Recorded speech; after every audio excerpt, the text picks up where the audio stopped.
امریکی اخبار کو دیے گئے انٹرویو میں عمران خان نے کہا کہ امریکہ سے تجارتی تعلقات میں بہتری چاہتے ہیں۔ پاک امریکہ تعلقات میں عوام نے بھاری قیمت چکائی ہے۔ عمران خان نے کہا کہ امریکہ نے ہمیشہ پاکستان کے تعاون کو ناکافی سمجھا۔ امریکہ سمجھتا تھا امداد کے بدلے پاکستان اس کی ایما پر کام کرے گا۔ وزیر اعظم نے کہا کہ امریکہ کی جنگ میں پاکستان کو بھاری قیمت چکانا پڑی۔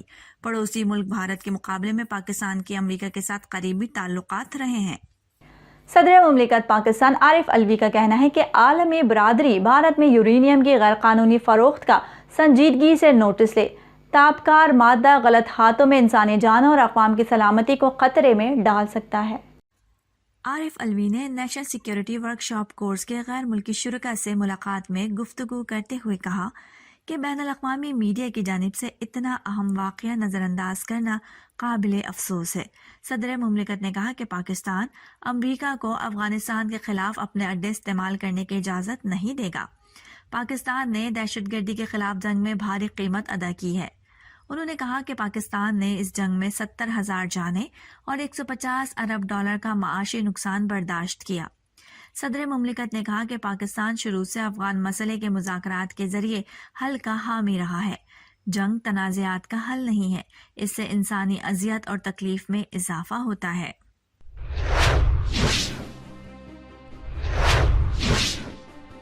وفاقی وزیر اطلاعات و نشریات فواد چودھری نے وزیر اعظم عمران خان کے امریکی اخبار کو دیے گئے انٹرویو سے متعلق میڈیا سے گفتگو کرتے ہوئے کہا کہ وزیر اعظم عمران خان نے اپنے انٹرویو میں امریکہ کے ساتھ تعلقات کی ایک نئی جہت بیان کی ہے۔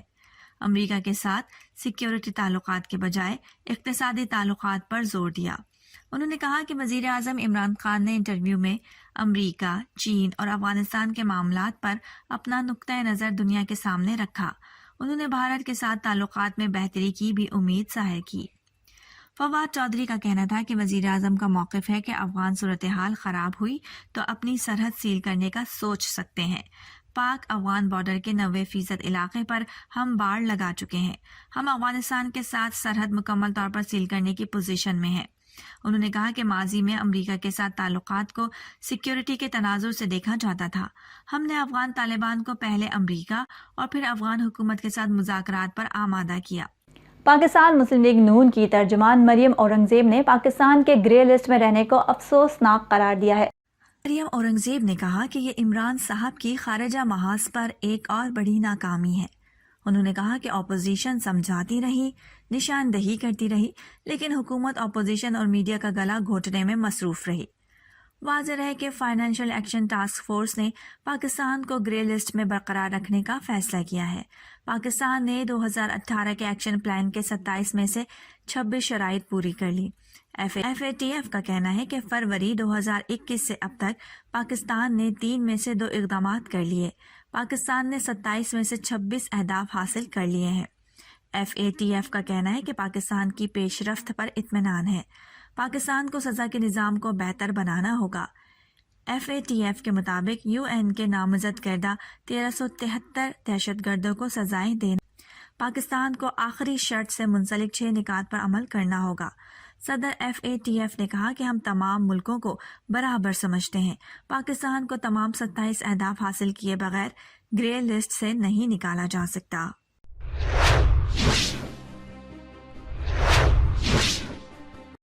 محمود قریشی نے کہا کہ مودی کی جانب سے آل پارٹیز حریت کانفرنس کو دعوت نہیں دی گئی۔ 3.5 گھنٹے کی نشست کا کوئی طے شدہ ایجنڈا نہیں تھا۔ وزیر خارجہ نے کہا کہ کشمیریوں کو کل 5 اگست کے اقدام واپس لینے کے مطالبے پر کوئی جواب نہیں ملا۔ APC میں مودی نے اعتراف کیا کہ دلوں کی دوری ہے، کشمیری دلی سے دور ہیں۔ وزیر خارجہ نے کہا کہ بھارت کی جانب سے بلائی گئی APC میں مودی کو حاصل کچھ نہیں ہوا۔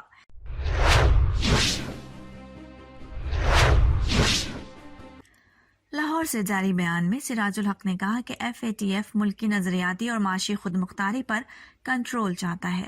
انہوں نے کہا کہ 26 شرائط پوری کرنے کے باوجود پاکستان کو گرے لسٹ میں رکھا گیا۔ FATF کے پاکستان کے خلاف عزائم واضح ہو گئے۔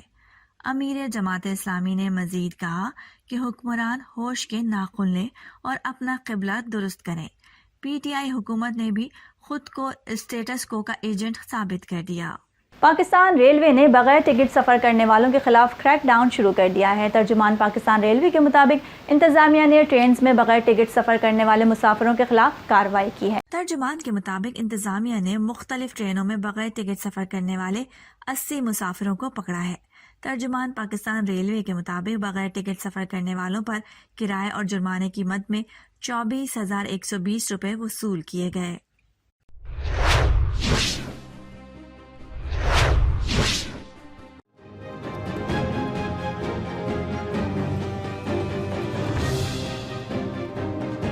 میں اسے ہائی پروفائل کیس قرار دیتے ہوئے ایف آئی اے اور پولیس کی مشترکہ تحقیقاتی ٹیم بنانے کا فیصلہ کیا گیا۔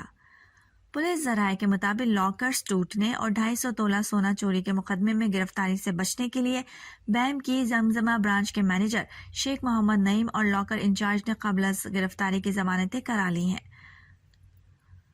پولیس کے مطابق بینک میں چوری کے دورانیے کے وقت سے مسلسل شیخ محمد نعیم بینک مینیجر تعینات ہیں۔